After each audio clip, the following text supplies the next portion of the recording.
En este episodio tenemos la suerte de tener a Santiago Alonso, analista, automatista y culo inquieto digital. Es un ingeniero que se ha enamorado de la analítica y de la automatización de procesos y ahora está lanzando un nuevo proyecto que se llama Automatistas. Para hablarnos de trayectoria de generalistas, de especialistas, de creación de contenido y automatizaciones, se ha pasado hoy por aquí. Bienvenido. Bien hallado.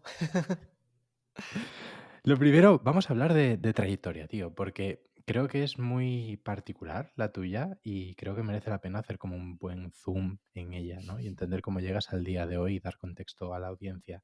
Entonces, ¿qué estudias? Yo estudié ingeniería informática, la técnica, y mientras estaba estudiando me puse a trabajar. Así que ya ahí empecé a alargar la carrera, que era de 3 años, y Ujú. la alargué a 5. Qué bueno. ¿Y por qué te decides a estudiar esa carrera? Mm, creo que a mí me llamaba la atención todo lo que tuviera que ver con informática, con ordenadores, etcétera, Ujú. pero más orientado a Internet. Lo que pasa que en ese momento no había, o yo no conocía, otra manera o sea, una carrera en la que hablara de Internet. Luego de repente llegué a la carrera y dije, uy, Claro. ¿por qué no tengo ninguna asignatura en la que vean nada con web? ¿Qué hago Ya. yo aquí? Pero bueno, era lo que tocaba. Ya ves, ¿y qué tal ese contraste entre tus expectativas que tenías dentro de al entrar en la carrera de decir, hostia, yo aquí quiero aprender de ordenadores, de internet, de tal, y de repente, ostras, ¿qué es esto? Yo creo que fue complicado, ese contraste de decir: "¿Y qué hago ahora? Si es que esto en realidad no me". A ver, sí, está bien, pero no me veo. O sea, yo veía Ujú. la proyección de la gente que a lo mejor estaba en mi carrera y hacia dónde iban, y no me encajaba con mis inquietudes, a lo mejor un poco más de creatividad, no me terminaba de cuadrar. Como te decía, al final, como en segundo de carrera empecé a trabajar en una agencia de desarrollo web, mis, mis ansias iban cubiertas por ese lado, entonces Claro. como que iba equilibrando. La carrera me aportaba otras cosas Ujú. y mis ansias de creatividad y de hacer cosas más online, pues las cubría en esa agencia. Qué bueno. ¿Y cómo llegas a ese trabajo? Es decir, ¿cómo tienes esa oportunidad de entrar en ese sitio?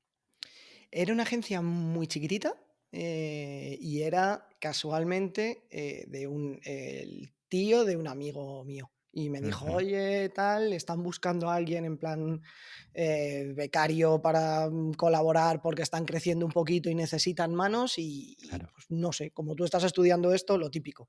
Tú estás estudiando esto, pues a lo mejor te interesa. Y fui para allá con otro compañero porque me dijeron, están buscando varios, tal, y Ujú. fui con un compañero, hicimos los dos como una prueba y demás, y bueno, pues al final me quedé yo y estuve allí 11 años. 11 años. Casi nada. Casi nada. A partir de esa prueba tonta, me quedé Ya ves. 11 años allí. Ya ves. Y me imagino que hasta, y esto es una suposición, pero espero que me la confirmes, que tú ya hacías tus pinitos, ¿no? Tus proyectitos mientras estabas estudiando o en tu vida en general, ¿no? Antes de eso, sí hice una web. Mi primera web que vendí, por así decirlo. Ostras. Sí, o sea, mi primer cliente fue antes de entrar ahí, era un año 2006. Ujú. ¿2006? Sí, 2006. Y fue a un familiar. O sea, a un tío segundo. O sea, fui ese sobrino que hace webs. Claro. Así empecé, como el sobrino que hace webs. Y sí, además me metí a hacer una tienda online. 2006 no había muchas tiendas online, Ojo, ya lo anticipo. En ASP, yo no había tocado ASP, el lenguaje, ojo. en la puñetera vida. O sea, no sabía programar, o sea, llevaba 6 Claro, meses en la carrera, no tenía ni puñetera idea. Y claro. tampoco había hecho más webs más avanzadas, pero me Ujú. metí de cabeza.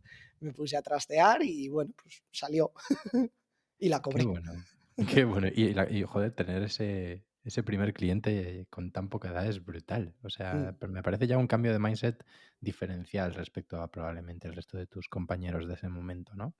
¿Qué te sí. impulsa a tener esa curiosidad? ¿Te lo has preguntado alguna vez? Ostras, pues esa es buena. Esa es buena, no lo tengo claro, pero Yo creo que viene de antes, o sea, esa curiosidad sí viene de mi casa, de tener muchísimos libros, Ujú. de investigar cosas desde pequeñito, de ponerme a leer, mm, ser el niño repelente que cuenta cosas en, en las reuniones familiares, pues ese era, ese era yo, sobre, pues en esa época a lo mejor cuando era más pequeño era de animales o de historia y luego Ujú. fue de marketing o de lo que fuera. O sea, pero creo que eso es cierto que está ahí dentro. O sea, ese gen de curiosear y de bichear cosas está ahí desde mucho más para atrás. 100%. Es que es un patrón que me voy encontrando en estas entrevistas, ¿no? Precisamente, que yo creo que el perfil Mm, que viene ya está un pelín sesgado a esta gente que tiene ganas de hacer cosas, pero retrocedes mucho hacia la infancia y te das cuenta de que es que esto ya viene de serie, lo que pasa es que acabas encontrando un canal, ¿no? claro. ¿Has pasado por un proyecto de fotografía corporativa? ¿Me podrías hablar un poquito más de eso? He pasado y estoy todavía en Y eso. estás aún. Ese proyecto sigue vivo todavía. Ese fue mi primer side project, por así decirlo. Soy muy de Ujú, solapar cosas. Yo ujú, solapo, yo solo, o sea, lo has dicho en la intro, yo me autodefino como culo inquieto y ujú, eso me obliga a mí mismo a estar solapando cosas. No puedo estar con el foco solo en un proyecto. Entonces, cuando yo estaba en la agencia, o sea, ujú, trabajando por cuenta ajena, llegó un momento en el que, bueno, surgió la oportunidad de lanzar un proyecto de fotografía con uno de mis mejores amigos, que nos conocemos desde los 3 años.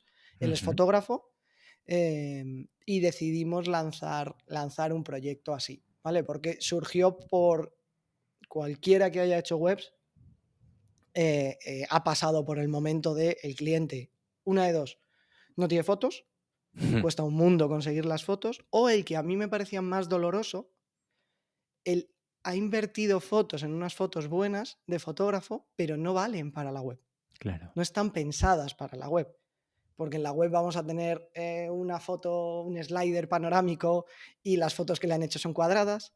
Porque en el diseño de la web se iba a hacer una foto con texto y necesitábamos una foto que tuviera mucho aire por uno de los lados y la foto no estaba pensada para eso. Ujú. Y ahí fue donde decidimos lanzar un proyecto de, vale, vamos a hacer foto corporativa pensada para dónde se va a usar. No foto para que la cuelgues en un cuadro en el salón de tu casa.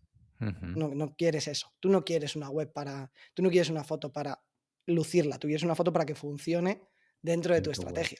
Ujú. Y Qué así, bueno, así nació.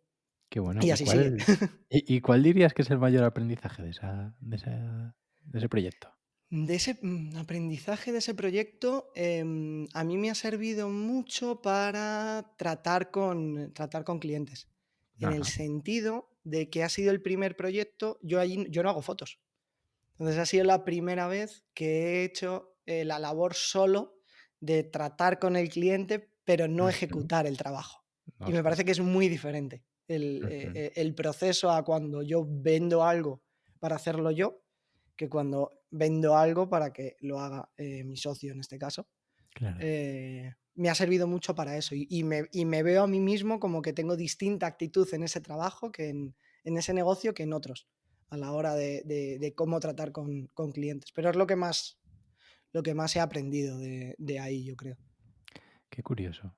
Me resulta interesante esa perspectiva, ¿no? De esas 2 caras que podemos tener dependiendo en el contexto en el que estemos o en el trabajo en el que estemos. ¿Eres freelance? ¿Por qué?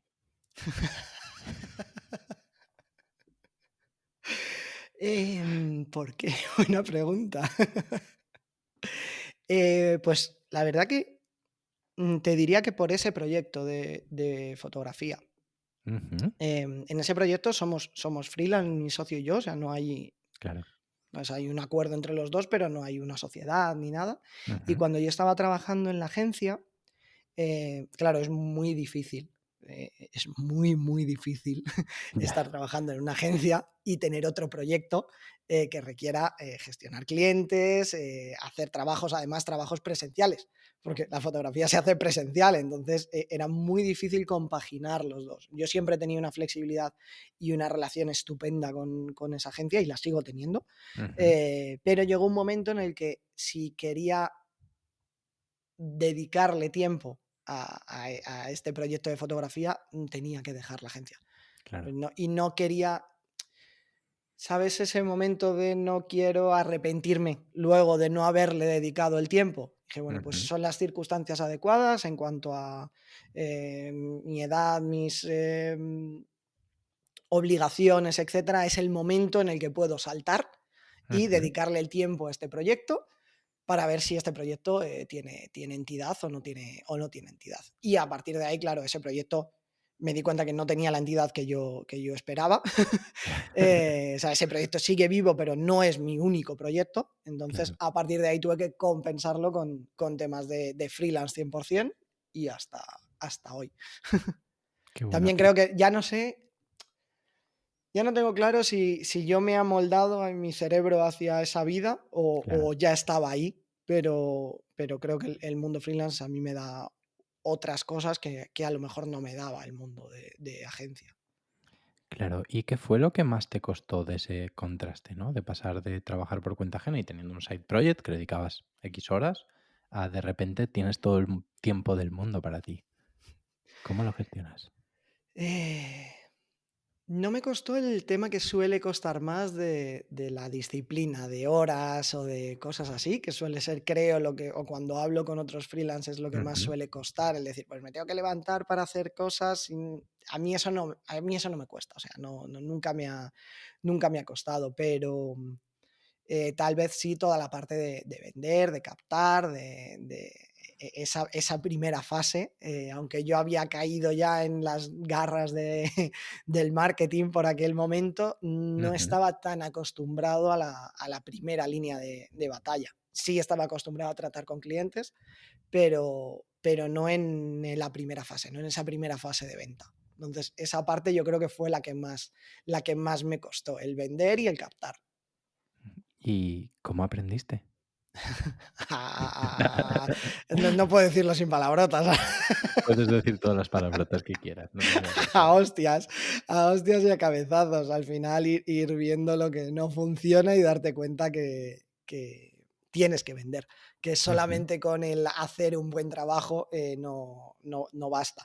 O sea, tienes que envolverlo bien y hacer que se conozca ese buen trabajo porque si no, no va a funcionar. Claro, y a mí me resulta muy curioso porque siempre hablo con gente que está como en un punto bastante álgido en su carrera, ¿no? Pero ¿en algún momento te entraron dudas? Sí, sí. Hay momentos en los que dices, uff, ¿qué has hecho? Ujú. Que de verdad compensa, de verdad tienes que estar Claro. aquí, porque, claro, al final ves que puede haber momentos en los que no llegan proyectos, en los que tienes Ujú. que coger cosas que te habías propuesto no coger, Claro. irte hacia caminos que no querías ir, pero creo que también te da tu aprendizaje y lo tienes que saber gestionar. Claro. Saber cómo pasar de ahí a lo que, o sea, no perder el foco y no quedarte solamente en seguir en esa rueda. El tener claro que a lo mejor coges un proyecto o arrancas una rama de negocio que no querías hacer porque necesitas coger tracción para lo que tienes en tu cabeza que quieres hacer.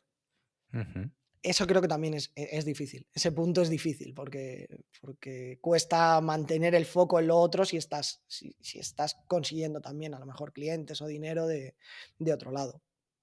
100%, es que me parece muy, muy importante hablar de este tipo de temas, ¿no? Porque muchas veces solo ves el punto en el que la gente has pasado, ¿no? El sesgo de supervivencia. Pero hay momentos muy chungos, ¿no? Yo los estoy viviendo en Noco de Hackers, que no es todo color de rosas, aunque vaya súper bien y me lo pase súper bien. Hay días que estás hasta las 9 de la noche, 10 de la noche, y dices tú, Dios mío, que yo estaba muy bien. Sí, yo tenía muy bien mi nómina ahí mirando y ya está, y llegaba a casa, soltaba el boli y no tenía que estar pensando en estos temas, Mm, pero sí. muy interesante. Y voy a hacer una pregunta que a ver qué me respondes. ¿Cómo explicas a qué te dedicas? Eh, es complicado. Eh, es complicado Este último año yo creo que lo empiezo a tener más claro. Ujú, Em, y me autodefino como un traductor. ujú. Un traductor, un diccionario sería la definición. Qué Eh, bueno. he pasado de toco muchos palos, o sea, otra vez vuelvo al tema del culo inquieto digital, y me he dado cuenta que es que en realidad eso no es lo que soy, Ujú, esos son mis herramientas. Yo conecto el problema que me plantea un cliente con la solución y para ello ujú, utilizo herramientas que tenga a mi alcance. ujú. Y son herramientas variadas y a lo mejor son de nichos variados y son de temas aparentemente inconexos, pero para mí no son más que herramientas para solucionar el problema y traducir lo que me transmite el cliente en su lenguaje real al lenguaje online, que es el que yo manejo. Qué buena respuesta. Me ha costado, llegar hasta me ha costado varios años llegar aquí y no decir: "Hago muchas cosas". Al Ya, final no hago tantas. O sea, solo hago una. Soluciono problemas en el mundo digital. Ya está, qué bonito es que te paguen por eso, por la solucionar. verdad. Y vamos a hablar ahora de un tema muy interesante, ¿no? Que es el mundo de los generalistas y el mundo de los especialistas, ¿no? Yo siempre escuchaba en mi carrera, no sé si en la tuya, cuando estabas, te decían era especialízate, escoge una rama, especialízate, profundiza y conseguirás trabajo seguro, ¿no? Y hay algunos seres extraños que tiramos por la vía del es que no soy capaz de elegir. Total. ¿Por qué vas hacia esa vía más generalista? Eh, de Creo que es que viene desde el principio. O sea, es que al final yo tengo una curiosidad, que está ahí Ujú, y intento y me doy cuenta que todo lo termino asociando a temas de un mismo ámbito, o quizá como que tengo las barreras muy, muy difusas. No puedo ujú. entender, centrarme en una cosa o no en lo que la gente entiende centrarse en una cosa, que a lo mejor también ese es el tema. Es que a lo mejor la cosa en la que nos centramos es Ujú, más grande de lo que parece ser. Es claro. algo más, puede ser mundo online, es una cosa. Ujú, Yo conozco gente que no se centra en un lenguaje de programación, es un excelente programador, ujú, precisamente por eso, porque es capaz de solucionar el problema que necesita sin importar, sin anclarse en la herramienta o sin anclarse en el lenguaje de programación o, o en lo que sea. O sea, yo creo que está en la cabeza de los que estamos así montados, no podemos evitarlo, yo creo, lo de ir saltando de un lado a otro y no sé, no puedo centrarme, o sea, no puedo centrarme solo en una rama. qué bueno. Y yo creo que has dicho antes una frase muy interesante, que hablabas de cómo, la gente no los ve conectados, pero tú sí, ¿no? Entonces, ¿crees que el haber estado expuesto a diferentes trabajos, a diferentes tecnologías, a diferentes ramas de conocimiento, a diferentes trabajos en general, hace que ahora puedas ver conexiones que no son evidentes y eso te ayuda en tu trabajo? Yo estoy convencido de ello, no sé si por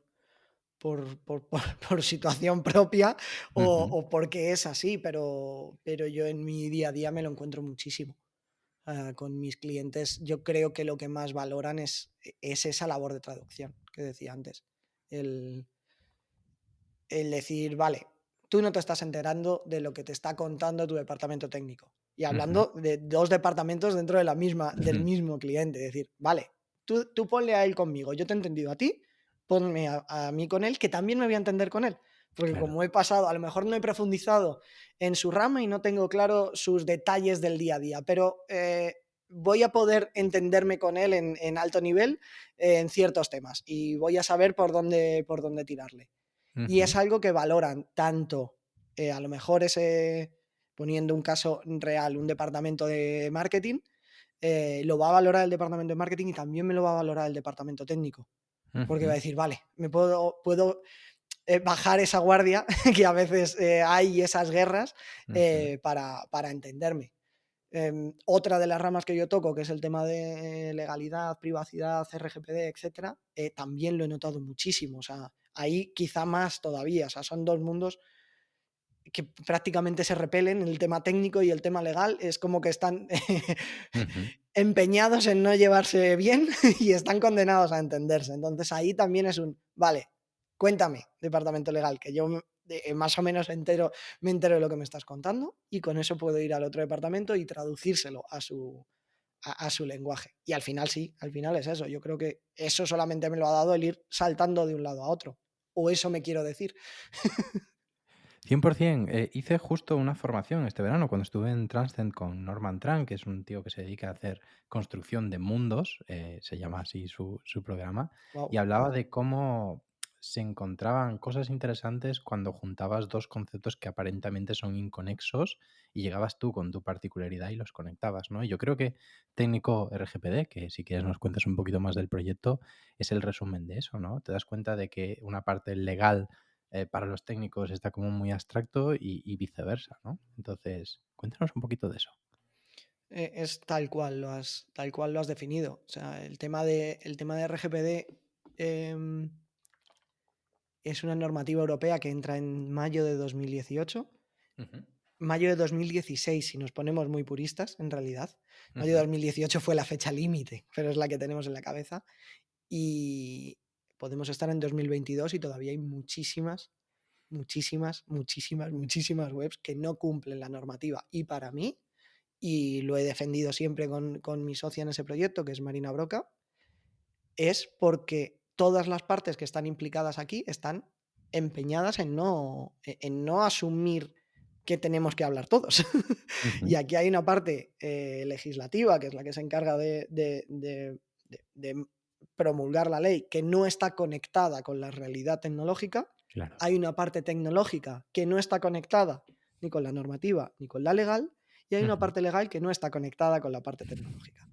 Y hasta que no alguien no llegue y nos pongamos todos de acuerdo, seguiremos ujú, pasando los años sin que cumplan normativas de cookies, sin que cumplan temas de privacidad, porque lo vamos a seguir pensando como multas y como alguien que viene a darnos con la zapatilla, en ujú. lugar de como privacidad y como pensar primero en nuestros usuarios. El RGPD no deja de ser pensar primero en el usuario. Cuando asumes realmente y lees y quitas toda la capa de Ya. legalidad, de artículos y de aburrimiento Ujú, legal, te das cuenta que hay cosas que son exactamente iguales que temas de marketing que llevamos hablando 10 años. De marketing de permiso, de no enfadarnos con el, de no correcto. enfadar al usuario, de no... Es lo mismo, es, Ujú, solamente impacta en los usuarios de los que tienes tu consentimiento. claro. Y lo que intentamos con técnico RGPD es un poco eso. Por un lado, intentar formar, es un proyecto de formación y por un lado intentamos formar a la parte técnica en cómo implementar la parte legal en proyectos de clientes y por otro lado, a gente legal, Ujú, adentrarles en ese mundo digital y que no les suene a chino toda la parte de todos los negocios digitales, que es una membresía, que es un e-commerce o cosas de ese estilo. claro. La leche, la leche. ¿Y cómo pasas de ahí al mundo de la automatización? Em, yo caigo en la automatización desde la productividad, sorprendentemente. Yo caigo a Ujú, la automatización a partir de un curso de productividad de Víctor Campuzano, ujú, que me flipó y él empezó a hablarme de Integromat y de automatizaciones. Y ujú, claro, yo hasta ese momento la automatización la tenía muy asociada a marketing automation, a todo el tema claro.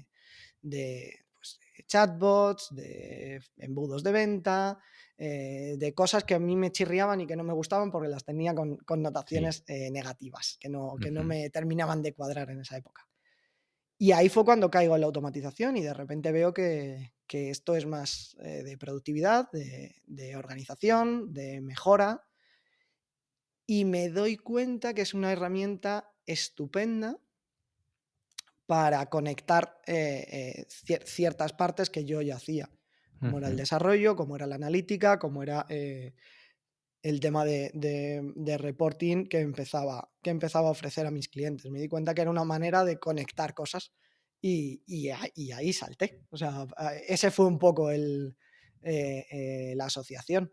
Y lo he llegado a conectar con temas de RGPD a la hora de... O sea, al final es como lo que Ujú, te decía, es como un todo. claro. Es el pegamento, para mí la automatización es como el pegamento, es también el traductor para mis mundos.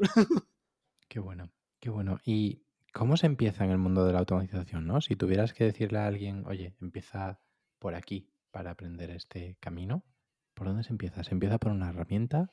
¿Se empieza por procesos? ¿Se empieza por problemas? Para mí se empieza pensando y se empieza con una libreta. Se empieza apuntando y siendo consciente de lo que haces en tu día a día, que creo que no siempre somos conscientes de eso.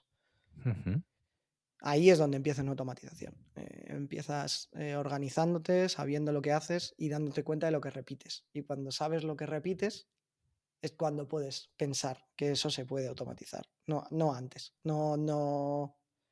Cuando un cliente me viene ya con una herramienta y quiero montar esto en esta herramienta, uf, me echa un ujú, poquito para atrás. O sea, ¿seguro que es eso lo que quieres hacer o es porque es la herramienta que acabas de escuchar que está de moda claro. y queremos implementarla? ¿Dónde está tu dolor real? Me gusta más el que viene y me dice, no puedo seguir haciendo esto porque me consume muchísimas horas. Ujú. ¿Qué pasa? Que eso es difícil de que ocurra porque necesitas un proceso mental de eso, de evaluar qué cosas estás repitiendo o a qué cosas no llegas porque no lo has delegado en una máquina. Ujú. Qué bueno. Yo también he de decir, y nos vamos a meter ahora en herramientas, ¿no? Y demás, pero sí que creo que conocer herramientas, probarlas, te da un marco mental distinto. Es decir, yo cuando sé que existe Integromat y que de repente puedo hacer filtros condicionales y routers y movidas chungas, de repente empiezo a conectar cosas. Y empiezo a decir, ostras, esto lo puedo hacer en Integromat, ¿no? Entonces, ¿crees que las herramientas condicionan lo que somos capaces de hacer como automatizadores? Sí, eso sí es probable. Al final, sí es cierto que si no sabes las posibilidades que existen, no puedes pasar por ese marco mental que decía. Ujú, Entonces sí, en ese punto sí estás condicionado a esas herramientas o en la amplitud que tengas esas herramientas te van a ayudar, pero deberían ir muy de la mano, porque 100%. al final muchas veces, y a mí me ha pasado, Ujú, hacer una cosa con Integromat porque es la herramienta que yo más manejo y darte cuenta que con otra herramienta lo hacías muchísimo más fácil. claro. Es muchísimo más fácil de hacer y no es porque, ya bueno, pero como la sabes hacer, tú lo has hecho más rápido que con la otra. No, No. hubiera tardado menos en coger la otra herramienta y aprender a usar la otra herramienta y montarlo que lo que he hecho con Integromat. ¿Por qué? Porque Ujú, tenía la cabeza metida solo en el universo de lo que puedo ujú. hacer con Integromat. Por eso sí, es complejo, yo creo, ese mundo de qué es antes, si el saber Sí. las posibilidades, creo que es eso, saber las posibilidades, pero no anclarte a una herramienta, tener ahí la mente abierta de no condicionarte a eso. Ujú, 100%. Pues hablemos de herramientas. ¿Qué herramientas sueles utilizar? Em, Integromat en temas de automatizaciones es mi núcleo central, Ujú, me encanta. Tengo que reconocer, siempre digo que tiene una curvita de aprendizaje un poquito empinada. correcto. Eh, no es tan sencilla como Como Zapier. otras, como Zapier, como IFTTT, que para mí fue mi primer contacto con automatizaciones fue IFTTT, que Ujú. creo que a eso nadie lo puede ganar en simplicidad. O sea, Casi imposible. claro, es lo más sencillo del planeta y viene muy bien, porque al final hay automatizaciones que son tan sencillas como si pasa esto, haz esto y ya está. No Ujú, necesito nada más. Eh, y de hecho yo todavía tengo automatizaciones que llevan montadas en IFTTT en 6 años y ahí siguen y nunca las toco y siguen funcionando perfectamente y ya está. Y eso funciona muy qué bien. maravilla. Em, y luego, bueno, a nivel en web utilizo WordPress, utilizo Elementor también, pese a que haya muchísimos detractores de ello, a mí me parece una herramienta bestial a día de hoy. Ujú. Para temas de analítica, obviamente, Analytics y Data Studio en tema de reporting, y Fathom y Silmetrics en temas de analítica sin cookies y privacy first, que luego conectan todas y convergen todas a la vez a través de Integramat. Creo Claro, que sería un poco el stack de herramientas. 100%, 100%. Y hablando de este movimiento no code que está saliendo, ¿no? Yo te veo mucho metido y te encajono un poquito dentro de esta esfera que está hablando sobre ese tema, ¿no? ¿Por qué crees que estamos hablando ahora de no code? ¿Y crees que cualquier persona podría dedicarse al mundo de la automatización? Yo creo que, yo creo que sí. Eh, no veo el por qué no. O sea, para mí la automatización simplemente es una manera de delegar. Es una manera de delegar en una máquina, en vez de delegar en empleados o delegar es apalancarte en una máquina y pasar ahí los procesos. Y creo que el no-code ahí ayuda muchísimo. Al final es una manera de simplificar y de eliminar Ujú. fricciones. Igual que WordPress, que se puede entrar a debatir si es no code, si es low code, si es code o qué es, que para mí siempre será las tres cosas a la vez, Lo que tú según el quieras que perfil. sea. Claro, no es la herramienta, sino el perfil que utiliza. Hay ciertas herramientas que pasa eso, y WordPress es Ujú. una de ellas. Eh, si nos vamos X años atrás, nos vamos a encontrar a desarrolladores puros criticando WordPress, bueno, ni años 100%. atrás o ahora mismo, criticando WordPress porque no es em, mm, lo lógico, lo que tendría que ser, lo que marcan los cánones, pero al Ya, final es la herramienta que soluciona el problema. Ya está, soluciona el problema. Es que lo que tenemos que hacer es facilitarnos la vida, no complicárnosla. 100%.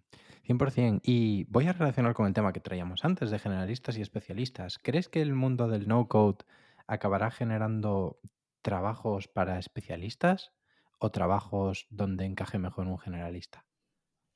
¿O Mm. ambos? Creo que ambos. Me parece que ambos, y ambos son perfiles que creo que pueden ser muy, muy, muy necesarios.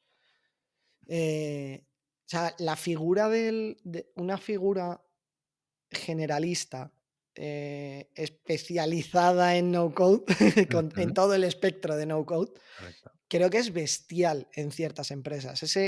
Esa labor que yo decía de traductor Ujú. es algo que puede hacer una persona especialista en no code. Puede estar dentro de la propia empresa de manera muy transversal a los departamentos y solucionando problemas de todos los departamentos. Y a Ujú. su vez está abierto, obviamente, quien esté especializado en una herramienta concreta. Quien esté especializado en Babel, quien esté especializado en Card, en Webflow o en la herramienta que sea, Ujú. y que vaya a llegar hasta el fondo de ese problema, pero alguien transversal a todos los departamentos, a todas las necesidades de la empresa, creo que es fundamental, y lo vamos a empezar a ver más pronto que tarde en muchas empresas. Estoy segurísimo de ello, segurísimo. Vamos ahora con tu proyecto de automatistas. Cuéntanos en un minuto de qué va. Automatistas es mi nuevo juguete, por así decirlo. Es un proyecto que tenía muchas ganas de lanzar, y arranca como una newsletter sobre Ujú. automatización enfocada a lo que he estado comentando, principalmente a esa mentalidad del automatista. Es un nombre que me gustó mucho porque creo que sería como la palabra en español para decir Ujú. alguien que hace automatizaciones, aunque me estoy Correcto. pegando con la RAE y me dicen que no por Twitter. Estamos ahí negociando si vale o no vale el término. Pero es eso, nace como una newsletter para hablar del mundo de la automatización, y me decía el otro día Elena Madrigal que para conectar la automatización con el mundo de los creadores de contenido. Y me parece una definición muy chula que me gustó mucho. O sea, el arrastrar la automatización y descubrir la automatización y el potencial que tiene. Y Ujú. luego vendrán cositas a partir de ahí. Pero de Se vienen momento nace, cositas. nace así, como newsletter semanal, hablando de esa mentalidad y de ese camino que yo estoy siguiendo, eh, porque lo estoy caminando todavía, de Ujú. descubrir la automatización y la potencia que tiene. Qué bueno. Y te ha salido muy bien el lanzamiento. Demasiado bien, hasta diría, ¿no? Yo diría demasiado bien, sí. ¿Cómo está siendo vivir eso? ¿Te lo esperabas? No, o sea, ni por asomo, o sea, hay testigos con los que había hablado antes de lanzar el proyecto y yo no tenía nada claro cómo lanzarlo, cuándo lanzarlo, etcétera, porque no sabía hasta qué punto, lo que hemos comentado antes, casi toda la literatura que hay, sobre todo en español, sobre automatización va muy enfocada a marketing automation. Los que Ujú, estamos en esta burbujita, obviamente sí conocemos la potencia de, ujú. de la automatización, pero no es algo que sea general. O No. sea, automatización está muy asociado eso, a un chatbot que te habla, a un email deshumanizado que te llega y Ujú, a ese tipo de cosas. Entonces yo tenía miedo de no saber cómo iba a encajar el proyecto y se iba a encajar bien. Y me ha sorprendido muchísimo. O sea, lancé un tweet para intentar conseguir algo de gente, para no escribir la primera newsletter, ese problema de cualquier creador de contenido, de decir, voy a escribir una newsletter a mis padres y al ujú, perro de la vecina, y por suerte fue un auténtico tiro y me ayudó mucho gente con la que interactúo en Twitter, o sea, gente como tú, gente como Elena, como Noemí, etcétera, que apoyaron el proyecto y ayudó mucho en esa atracción. Y la verdad que, pues, no me lo esperaba. O sea, en ningún momento me esperaba escribir la primera newsletter en lugar de a mis padres y al perro de la vecina a más de 1000 personas. O sea, es Es una una locura, locura. es una locura. Es una locura, es una locura. Y me parece que viene muy al canto de la economía del creador, ¿no? O sea, ostras, de repente tú como individuo que llevas pues aportando muchísimo valor a la comunidad y haciendo todos tus proyectos y creando esas conexiones, de repente capitalizas ese conocimiento, bueno, de momento como una newsletter, pero estoy seguro de que se vienen cositas más, más grandes, ¿no? Y ostras, eres tú solo, eres tú con una newsletter y estás llegando a 1000 personas en una semana. ¿Cómo gestionas eso a nivel emocional, tío? Me costó porque además me enganchó con el COVID, enganchándome el COVID, o sea, fueron dos golpes eh, juntos. Eh, para mí, yo todavía sigo en el año pasado, todavía no he Ujú. hecho ni mi balance de años ni mis objetivos de este año, no tengo nada hecho porque, claro, me pilló todo Claro. de sopetón y fue difícil de gestionar, la verdad, porque además, bueno, tú estás apuntado y lo sabes que eh, tengo una conexión muy directa con la gente que se Muy suscribe a la directa, newsletter, entonces en esa semana yo respondí más de 600 correos. casi Eh, nada. a mano y escribiendo y conectando con la gente y hablando con la gente y viendo cómo la gente me contaba sus proyectos y claro, como yo soy ese culo inquieto, me interesaba por los proyectos, entonces apuntaba podcast, apuntaba newsletter, igual me he suscrito a 20 newsletters más para leer y conocer más gente Ujú. y es justo lo que dices, o sea, es ese momento de comunidad o de economía del creador y ver que la gente está en ese momento de querer conocer y de querer lanzar cosas. O sea, hay gente que ya ha lanzado, gente que sabe que va a lanzar, gente que sabe que va a lanzar pero todavía no sabe qué, pero está en ese, en ese En punto. O ese sea, proceso. pero, hostias, la sensación es bestial, es bestial. La leche. ¿Y nos puedes contar un poquito de qué tienes pensado en el horizonte? ¿Cuánto, sobre todo, más que acciones concretas, porque eso me puedo imaginar que no lo tienes también muy pensado, pero cuánto tiempo crees que le vas a dedicar? Em, Le quiero dedicar bastante, o sea, quiero que sea un proyecto bastante importante este año en mí. De hecho, viendo también, esto iba a ser más progresivo, pero viendo el lanzamiento ya estoy pues bajándome de ciertos proyectos en los que estaba, Ujú. porque no hay, no hay tiempo material y también con clientes, etcétera. O sea, quiero poner mucho foco en ese proyecto. Y bueno, al final sí, la idea obviamente, estamos cualquiera que se piense lo contrario, no le veo sentido. Esto está aquí por una sensación, o sea, por una necesidad de monetizar Ujú. este conocimiento y este proyecto, ¿vale? Creo que al final es algo que tenemos que asumir y que tenemos que cada vez, ser más conscientes de ello, que al final, es un tiempo y es un esfuerzo y eso se tiene que valorar igual que valoras con un cliente. Entonces sí, le dedicaré tiempo y esa parte de cositas que vengan irán más enfocadas a lo concreto de herramientas y de la parte más técnica, ¿vale? O Ujú. sea, dejar la newsletter lo más aséptica posible en cuanto a herramientas, más en la parte de mentalidad, que creo que es lo que a mí es la parte que más me cuesta ver fuera. O sea, creo Ujú. que y yo he caído en ello y hay otros proyectos en los que colaboro haciendo contenidos de automatización más prácticos y más concretos, con Ujú. herramientas y cómo se gestiona, pero creo que esa parte de cómo pensar y cómo generar las ideas es también muy, muy, muy importante aquí. 100%. Y te voy a hacer una pregunta que la revisitaremos dentro de un año. ¿Cuánto crees que hay de ti y cuánto hay de tu conocimiento dentro de ese proyecto? ¿Por qué la gente se apunta? ¿Por ti o por lo que sabes? Mm, a día de hoy, la gente que me conoce, yo creo que se ha apuntado principalmente por mí y lo que conoce de mí. Ujú. Eh, La gente con la que más interactúo, que más me conoce, seguramente sí se haya apuntado por lo que sé. Ujú. Y hay también una gran parte, y tengo que reconocerlo, que se ha apuntado por quién me ha recomendado. Y eso es así. Ujú.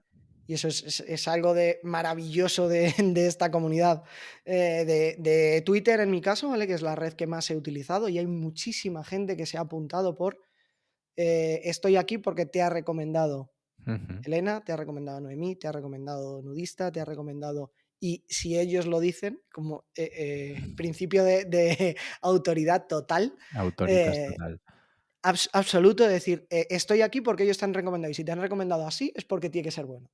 Entonces, Ujú. ahí hay una parte muy importante en ese lanzamiento. Dentro de un año lo veremos. Veremos cuántos de esos quedan, cuántos me han dicho, cuántos han ido a decirle a Elena, oye, a ver el papanatas este que me has recomendado. Estoy seguro de que no, pero ya te digo, dentro de un año volvemos a preguntarlo. Oye, pues se ha quedado un podcast muy majo. Me gustaría que le dijeras a la gente dónde te pueden encontrar. Es tu momento de decírselo. Pues principalmente en Twitter va a ser el sitio donde más Ujú. tiempo pase, que es en @salonsoweb.